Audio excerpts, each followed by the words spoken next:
Hello guys, welcome back to my channel. আজকের ভিডিওতে আমরা যে টপিকটা নিয়ে ডিসকাস করব এটা একটা ভীষণ ইন্টারেস্টিং টপিক, কারণ এটা হচ্ছে একটা হেজ ফান্ডের, আমেরিকান একটা হেজ ফান্ড, সেটা সম্পূর্ণভাবে ধ্বংস হয়ে গেল এবং তার ধ্বংসের যে হিস্ট্রি এবং তার যে মিস্টেক, সেই মিস্টেক্সগুলো নিয়ে আমরা কথা বলবো এবং কিভাবে এটা ধ্বংস হয়ে গেল এবং ধ্বংস হয়ে যাওয়ার পর এআইয়ের যে বেশ বড় রকমের একটা র্যালি চলছিল সেখান থেকে কেন পতন এলো, এই প্রত্যেকটা বিষয় নিয়ে ডিসকাশন করব। তো এই কেস স্টাডিটা ভীষণ ইন্টারেস্টিং হতে চলেছে, তার কারণ আমরা অনেকেই আছি শেয়ার বাজারে যারা এই টাইপের মিস্টেক্সগুলো একের পর এক করে চলি, কিন্তু এই টাইপের কেস স্টাডিগুলো থেকে আপনি বুঝতে পারবেন যে শুধুমাত্র আপনি যে মিস্টেক করছেন সেটা নয়, বড় বড় ফান্ড হাউসেসরাও এই টাইপের মিস্টেক্স করে থাকে। এনিওয়ে, তো প্রথম কথা হচ্ছে $45 বিলিয়ন একটা এআই কোম্পানি, অর্থাৎ এটা এআই কোম্পানি না, একটা হেজ ফান্ড যেটা এআই কোম্পানির ওপর ইনভেস্টমেন্ট করেছিল, সে সম্পূর্ণভাবে ওয়াল স্ট্রিট থেকে পুরোপুরিভাবে অ্যাবলিশ হয়ে গেল। তাই আমরা এই পুরো টোটাল কেস স্টাডিটা আজকের ডেটে দেখব। তো এর সব থেকে বড় AUM অর্থাৎ অ্যাসেট আন্ডার ম্যানেজমেন্ট ছিল $45 বিলিয়ন। টোটাল যে পরিমাণ ড্রপ হয়েছে $45 বিলিয়ন থেকে, সেটা হচ্ছে 67%-এর কাছাকাছি টোটালি ড্রপ হয়েছে। এবং এর সাথে এই ফান্ডের যিনি প্রতিষ্ঠাতা, তার নাম খুব ইন্টারেস্টিং, তিনি হচ্ছেন লিওপোল্ড অ্যাসেনব্রেনার, যার বয়স মাত্র 24 বছর, অর্থাৎ একজন ইয়াং এবং ভীষণ ইন্টেলিজেন্ট টাইপের ভদ্রলোক ছিলেন। এবং এই ফান্ডটাকে পরবর্তীকালে রক্ষাকর্তার ভূমিকায় এসছে সিটাডেল। সিটাডেল হচ্ছে ওয়াল স্ট্রিটের আরেকটা বড় হেজ ফান্ড বা ফান্ড বলা যেতে পারে, যারা পরবর্তীকালে বিভিন্ন যে সমস্ত হেজ ফান্ডগুলো আছে তারা যখন ধ্বংস হয়ে যায় সেই সমস্ত শেয়ারগুলোকে তারা কিনে নেয় লো প্রাইসে। তো আমরা সিটাডেলের ভূমিকা নিয়েও পড়বো আজকের এই টোটাল ডিসকাশনটাতে। তো এটা ওয়াল স্ট্রিটের ইতিহাসের মধ্যে একটা অন্যতম বড় এবং দ্রুততম যে পতন, দ্রুততম অর্থাৎ সব থেকে ফাস্টেস্ট যে ফল, তার সব থেকে বড় এক্সাম্পল হচ্ছে এই ফান্ডটা, ওকে, যেটা অ্যাকচুয়ালি ধ্বংস হয়ে গেল। তো প্রথমেই যদি দেখি এর যে প্রতিষ্ঠাতা, তিনি হচ্ছেন লিওপোল্ড অ্যাসেনব্রেনার। তিনি হচ্ছেন একজন প্রচণ্ড বুদ্ধিমান, একজন ইন্টেলিজেন্ট ব্যক্তিত্ব। তার কারণ তিনি 19 বছর বয়সে কলম্বিয়া বিশ্ববিদ্যালয় থেকে প্রথমে স্নাতক হন, পরবর্তীকালে সিলিকন ভ্যালিতে গিয়ে FTX-এর ফিউচার ফান্ডের মধ্যে তিনি কাজ করেন এবং তারপরে তিনি ওপেন এআই, অর্থাৎ যেটাকে আমরা এখন জানি ChatGPT, তার একটা প্রোডাক্ট, সেই প্রোডাক্ট হিসাবে সেই ওপেন এআইতেও তিনি কাজ করেছিলেন। এবং ওপেন এআইতে কাজ করার সময় তিনি 165 পাতার এআই ম্যানিফেস্টোর ওপর একটা বেশ বড় রকমের তিনি একটা বড় একটা রিসার্চ পেপার পাবলিশ করেন এবং সেই রিসার্চ পেপারটার নাম ছিল সিচুয়েশনাল অ্যাওয়ারনেস। এবং এই যে রিসার্চ পেপারটা তিনি বানিয়েছিলেন, এই রিসার্চ পেপারটা আউট হয়ে যাওয়ার পর তাকে অ্যাকচুয়ালি ওপেন এআই থেকে চাকরি থেকে বের করে দেওয়া হয়। পরে তিনি ওখান থেকে বেরিয়ে আসেন, বেরিয়ে এসে তিনি একটা হেজ ফান্ড বানানোর পরিকল্পনা করেন।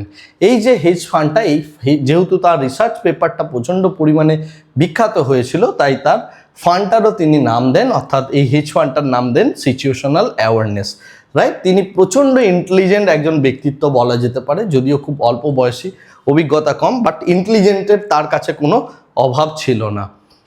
বিষয়টা হচ্ছে কিভাবে তিনি এই ফান্ডটার প্রতিষ্ঠা করলেন। প্রথমে তিনি এলেন, এসে ওয়াল স্ট্রিটের বড় বড় যে সমস্ত কোম্পানিগুলো রয়েছে, যেমন স্ট্রাইপ, গিটহাব, মেটার, যে সমস্ত শীর্ষ কর্তারা রয়েছেন তাদের কাছ থেকে $100 মিলিয়ন তিনি সংগ্রহ করেন। তার পরবর্তীকালে তিনি প্রাইভেট ইকুইটি যেখানে রয়েছে, অর্থাৎ বিভিন্ন রকম এই টাইপেরই ব্যক্তিত্ব, তাদের কাছ থেকে প্রচুর পরিমাণে ফান্ড নেন এবং অ্যানথ্রোপিকের মধ্যে বিনিয়োগ করেন এবং প্রচুর এআই কোম্পানিতে তিনি বিনিয়োগ করেন এবং তার এই যে বিনিয়োগ, সেটা 408% প্রায় বৃদ্ধি পেয়েছিল। এবং 408% বৃদ্ধি পেয়ে যাওয়ার পর তিনি কি করেন, পাবলিক তার এই যে এত বড় একটা রিটার্ন, সেটা ওয়াল স্ট্রিটের কেউ এই লেভেলের রিটার্ন দিতে পারেনি এবং তার এই রিটার্ন পুরো পৃথিবী জুড়ে ছড়িয়ে পড়ে এবং তিনি একটা পাবলিক ফান্ড বানান, অর্থাৎ এই ফান্ডের মধ্যেই পাবলিকের উপর টাকা নেওয়া হবে এবং প্রচুর পরিমাণে তিনি পাবলিকের টাকা নিতে থাকেন। এবং তারপরে তিনি যে কাজটা করেন সেটা হচ্ছে লিভারেজ। লিভারেজকে আমরা সবসময় স্টক মার্কেটের ভাষায় বলে থাকি যে ডাবল এজ সোর্ড, অর্থাৎ দুদিকে ধারালো তলোয়ার, যেটা আপনার শত্রুপক্ষকেও কাটতে পারে, সেরকম হলে আপনার গলাও কাটতে পারে। তাই এই টাইপের একটা লিভারেজ ইনস্ট্রুমেন্ট তিনি ইউজ করেন। লিভারেজের কথায় আমি পরে আসছি, কিন্তু তার আরেকটা যে বড় মিস্টেক, ফান্ড তো তিনি বানিয়েছেন, কিন্তু তিনি যে কাজটা করেন, যেটা অনেক আমাদের নোভিস ইনভেস্টাররাও করে থাকেন, যাদের ওয়াল স্ট্রিটের অভিজ্ঞতা অনেক কম, যে সমস্ত টাকাটাই 4-5টা কোম্পানিতে বা একটা স্পেশাল খাতের মধ্যে পুরোপুরিভাবে ইনভেস্ট করে দেয়া, কোনো রকম ডাইভার্সিফিকেশন না রাখা। তিনিও তাই কাজ করেন। অ্যানথ্রোপিক, ইন্টেল, এসএসকে হাইনিক্স, কোরউইভ ইত্যাদি টাইপের যে সমস্ত এআই ড্রিভেন কোম্পানি রয়েছে এবং সেমিকন্ডাক্টর ড্রিভেন কোম্পানি রয়েছে, সেখানে তিনি একদম পুরোপুরি টোটাল ফান্ডটাকেই তিনি এর মধ্যে ইনভেস্ট করে দেন। অর্থাৎ এই ফান্ডের কোনো বৈচিত্র্যহীনতায় ভুগছিল ফান্ডটা, অর্থাৎ কোনো রকমের ডাইভার্সিফিকেশন আমরা এখানে দেখতে পাইনি। নেক্সট যে বিষয়টা ইম্পর্টেন্ট সেটা হচ্ছে লেভারেজ। লেভারেজ জিনিসটা কি? লেভারেজ জিনিসটা হচ্ছে, মনে করুন আপনার কাছে $1 রয়েছে এবং ব্যাংকের কাছ থেকে আপনি $4 নিলেন, ঠিক আছে, ধার, যেটা আজকালকার দিনে অনেকেই করছে ইন্ডিয়াতে, এমটিএফ অর্থাৎ মার্জিন ট্রেডিং ফেসিলিটি। তো এই টাইপের যদি আপনি ধার নেন কোনো ব্রোকারের কাছ থেকে বা কোনো ব্যাংকের কাছ থেকে, এবং সেটাই হচ্ছে অ্যাকচুয়ালি আপনার লেভারেজ। এই লেভারেজটা নেওয়ার ফলে কি দাঁড়ালো, তার মোট যে মানে মূল্য সেটা মোটামুটি দাঁড়িয়ে যাবে তাহলে $5, কারণ $4 উনি ব্যাংকের কাছ থেকে ঋণ নিয়েছেন। এবারে শেয়ারের দাম যদি 10% বাড়ে, অর্থাৎ $5 ওপর 10% বাড়ছে, অর্থাৎ 50 সেন্ট বাড়ছে, সেটা আমার $1 আমার নিজস্ব মূলধন, তার উপরে 50% রিটার্ন দেখাবে। অর্থাৎ হাই লিভারেজ থাকার জন্য আমার রিটার্নের পরিমাণ কিন্তু প্রচণ্ড পরিমাণে বাড়তে শুরু করবে। ঠিক একইভাবে যদি আমরা উল্টোটা দেখি, এই 5%-এর এগেনস্টে যদি ফল হয়, অর্থাৎ 10% ফল হয়, তাহলে 50 সেন্ট ফল হবে, সেক্ষেত্রে আমার 50% ক্যাপিটাল উড়েও যেতে পারে। যখনই স্টক মার্কেটে কোনো নোভিস আসে বা যারা এক্সপিরিয়েন্স থাকে না, যারা এই টাইপের লেভারেজ গেম প্লে করার চেষ্টা করেন, তারা উল্টোটার কথা কখনোই ভাবেন না, যে তার এই মার্জিন ট্রেডিংটা অ্যাকচুয়ালি তাকে কীরকমভাবে একটা খারাপ সিচুয়েশনের মধ্যে ফেলতে পারে, রাইট? এই ফান্ডটার ক্ষেত্রে সেম জিনিসটা ঘটেছে এবং সেটার জন্যই এই ফান্ডটার অ্যাকচুয়ালি আমরা সবথেকে টাফ পজিশনটা এখানেই তৈরি হয়েছে, যেটা দাঁড়িয়েছে টোটাল 5.5 বিলিয়নের প্রাইভেট ইকুইটি, অর্থাৎ প্রাইভেটের যত বড় বড় বিলিয়নিয়ার রয়েছে তাদের কাছ থেকে কিছু কিছু করে টাকা নিয়ে 5.5 বিলিয়নের প্রাইভেট মূলধন এবং তার সাথে 6 বিলিয়নের পাবলিক মূলধন, টোটাল $11.5 বিলিয়ন এর মূলধন ছিল। এবং এই জায়গাতে সে কি করে, সে $40 বিলিয়ন একটা পজিশন বানায়। কিভাবে না, হেজ ফান্ড যখন প্লে করে, বা আমিও বারবার এই কথাগুলি বলি পেয়ার ট্রেডিংয়ের কথা, পেয়ার ট্রেডিং যখন প্লে করা হয় তখন একদিকে লং পজিশন নেওয়া হয় আর একদিকে শর্ট পজিশন নেওয়া হয়। তো সেক্ষেত্রে সে যে লং পজিশন বিল্ড আপ করছিল সেটা $26 বিলিয়ন ছিল টোটালটাই এআই এর ওপর, আর শর্ট পজিশন সে যেগুলোই বিল্ড আপ করেছিল সেখানে বিভিন্ন রকমের কোম্পানিগুলো ছিল, রাইট? তো এখানে লং শর্টভাবে পুরো গেমটা প্লে করা হয়। তো সেইভাবেই এখানেও সে তার অর্থটাকে বরাদ্দ করেছে এবং আমরা দেখতে পাচ্ছি 11.5 বিলিয়ন তার অ্যাকচুয়াল ক্যাপিটাল, কিন্তু এটাকে 3x এর কাছাকাছি প্রায় লেভারেজে নিয়ে গিয়েছে। এখন যে প্রবলেমটা দেখা দিল সেটা হচ্ছে আমেরিকান মার্কেটের মধ্যে 1 জুলাই ব্লুমবার্গের একটা রিপোর্ট পাবলিশ হয় যে মেটা তাদের যে এআই চিপগুলো রয়েছে সেগুলো বিক্রি করতে চাইছে, অর্থাৎ এক্সেস চিপ হয়ে গেছে। তো সেই দিক থেকে দেখতে গেলে একটা নেগেটিভিটি ক্রিয়েট হলো। তারপরে আমরা জুলাই 7-এ চীনের নতুন এআই মডেল এলো, যে মডেলগুলো অ্যাকচুয়ালি পুরোপুরিভাবে ফ্রি অফ কস্ট, এবং পরবর্তীকালে আমরা যে সাউথ কোরিয়ান মার্কেট সেখানে আমরা দেখতে পেলাম শেয়ার বাজারে 40%-এর কাছাকাছি ধস, যেখানে হাইনিক্স, ইন্টেল এই সমস্ত কোম্পানিগুলোর মধ্যে ভালো রকম, স্যামসাং এই কোম্পানিগুলোর মধ্যে ধস নামলো এবং এইগুলোতেই সম্পূর্ণভাবে তার লং পজিশন ছিল $26 বিলিয়ন লং পজিশন, রাইট? অর্থাৎ এক্ষেত্রে আমরা দেখলাম সাউথ কোরিয়ান মার্কেট প্রায় 40%-এর ধস এবং এই সমস্ত কোম্পানিগুলো 30 থেকে 50%-এর কাছাকাছি ধস নামতে শুরু করলো। ফল কি দেখা দিল? ফল যেটা দেখা দিল, তার যে ঋণ, সেই ঋণ একদিক থেকে এই মুহূর্তে প্রচণ্ড পরিমাণে ভারী হয়ে গেছে এবং যেহেতু 2x লিভারেজ, মার্কেট ক্র্যাশ করেছে মোটামুটি পোর্টফোলিও 30%, তাই ইভেনচুয়ালি 2x লিভারেজ থাকার জন্য এটা টোটালি 67%-এর কাছাকাছি ক্যাপিটাল টোটালি ওয়াইপড আউট হয়ে গেল, রাইট? ওয়াইপড আউট হয়ে যাওয়ার পর, অর্থাৎ শেয়ারগুলো তার কাছে রয়েছে, যেহেতু প্রচুর পরিমাণে লেভারেজ, তাই এই শেয়ারগুলোকে কেনার লোকও নেই, রাইট? এবং প্রচুর পরিমাণে শেয়ার কোম্পানি অ্যাকচুয়ালি হোল্ড করছে, এবং এই যে ক্ষতিটা সে মেটাবে কিভাবে? কারণ তার যে পরিমাণ ক্যাপিটাল এই মুহূর্তে জমা রয়েছে, তার কাছে রয়েছে, তার থেকে বেশি তার এই মুহূর্তে লোন রয়েছে।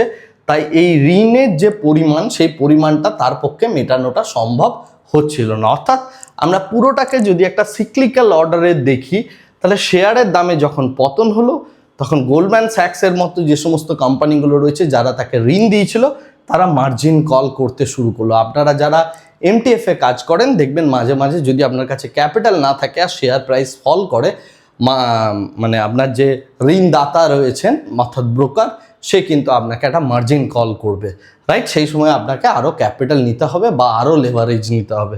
তো এখানে সেম জিনিসটাই ঘটতে শুরু করলো। তো ফান্ডের কাছে মোটেও ক্যাপিটাল ছিল না, ক্যাপিটাল না থাকার জন্য সে শেয়ার বিক্রি যে করবে, এত বেশি পরিমাণ শেয়ার যে বাজারে ক্রেতাও নেই।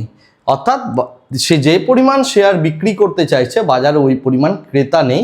বড় ফান্ড হাউসেসের কাছে এইরকম ডেডলক সিচুয়েশন মাঝে মাঝে তৈরি হয়ে যায়। তো যেহেতু বাজারে ক্রেতা নেই, তাই এই ফান্ডটাকে কে কিনবে সেইটা নিয়ে সে একটা ভিসিআর সাইকেলে পড়তে শুরু করলো। সে যত শেয়ার সেল করার চেষ্টা করছে, শেয়ারের দামে তত পতন হচ্ছে, যে কারণে আমরা ইউএস মার্কেটে এআই এর টোটাল পতনটা দেখতে পেলাম। এখানে কতগুলো ইন্টারেস্টিং জিনিস, যে 28শে জুলাই ইন্টেলের যখন রেজাল্ট বেরোয়, তখন ইন্টেল 8%-এর কাছাকাছি বৃদ্ধি পায়। পরবর্তীকালে দেখা গেল ইন্টেলের শেয়ার আরও পড়েছে। তো শেয়ার প্রাইস যখন পড়তে শুরু করে, সে যত শেয়ার বিক্রি করার চেষ্টা করছে, শেয়ার প্রাইস তত আস্তে আস্তে ফল করতে শুরু করছে। তো এই টাইপের সিচুয়েশন কনস্ট্যান্টলি মানে ওই ফান্ডের সাথে কনস্ট্যান্টলি হয়ে যাচ্ছিল। এবং এই যে ফান্ডটার মধ্যে এই টাইপের প্রবলেম হয়ে যাওয়ার ফলে ফান্ড কি করে এখান থেকে বেরিয়ে আসবে এবং তার গোল্ডম্যান স্যাক্সকে কি করে পয়সা দেবে, এরকম একটা সিচুয়েশনে যখন ভুগছে, সেই সময়ে এখানে এন্ট্রি হলো আরেকটা ফান্ডের। সেই ফান্ডটার নাম হচ্ছে সিটাডেল এলএলসি। সিটাডেল এলএলসি যে কাজটা করে সেটা হচ্ছে, যে সমস্ত হেজ ফান্ডগুলো হাই লিভারেজ নিয়ে পুরোপুরি ব্যাংকরাপসির দিকে যেতে চলেছে, তারা তখন আসে একটা ত্রাতার ভূমিকায়, এবং সেই জায়গায় এসে তারা কি করে, কারেন্ট মার্কেটের যে প্রাইস রয়েছে তার থেকে 10%-এর বেশি ডিসকাউন্ট নিতে শুরু করে, যে তুমি ভাই ডিসকাউন্ট দাও, না হলে কিন্তু আমি শেয়ার তোমার কিনবো না। কারণ ফান্ড এই মুহূর্তে একটা বেশ বড় রকমের সিচুয়েশনে প্রবলেমে পড়ে রয়েছে। তাই ত্রাতার ভূমিকায় এসে কারেন্ট মার্কেট প্রাইসের থেকে 10% নিচে সিটাডেল ফান্ড সে অ্যাকচুয়ালি কিনতে শুরু করে, রাইট? এবং এই যে টোটাল বিষয়টা, এটা সেই সমস্ত ফান্ডের মধ্যেই করে যার মধ্যে এখানে লিভারেজ কম, মানে প্রচণ্ড পরিমাণে বেশি রয়েছে। তো সিটাডেল যখন এই টাইপের অফার দিচ্ছে, তখন শেয়ারের প্রাইস আরও পড়ে যেতে থাকে, এবং ফান্ডের যে এতদিনের গুডউইলটা ছিল সেটাও আস্তে আস্তে পড়ে যেতে থাকে, রাইট? এবং তখন এই সিটাডেল, তারাও একটা হেজ ফান্ড, তারা এই সস্তায় সমস্ত শেয়ারগুলো কিনতে শুরু করে, রাইট? ফলত যে ঘটনাটা ঘটলো ওয়াল স্ট্রিটে, যে এআই বাবেলের জন্য ও যে সেলটা করছিল, সেই সেলটা আস্তে আস্তে পড়তে শুরু করলো। সিটাডেল এসে একটা বড় ব্লক ডিল করে এবং 10% নিচে, মার্কেটের নিচে। ফলত কি হলো, যত সেলার ছিল সেই সেলারটাকে টোটালি কনজিউম করে নিল সিটাডেল, এবং তারপরে দেখা গেল আবার ওয়াল স্ট্রিটের মধ্যে এআই রিলেটেড স্টকগুলো আবার বাড়তে শুরু করলো, কারণ সেলিংটাকে টোটালি কনজিউম সে করে নিয়েছে। অর্থাৎ যে বড় সেলার ছিল তাকেই অ্যাকচুয়ালি এই জায়গাতে কনজিউম করে নেওয়া হয়েছে, যার জন্য এটা বাড়তে শুরু করলো, রাইট?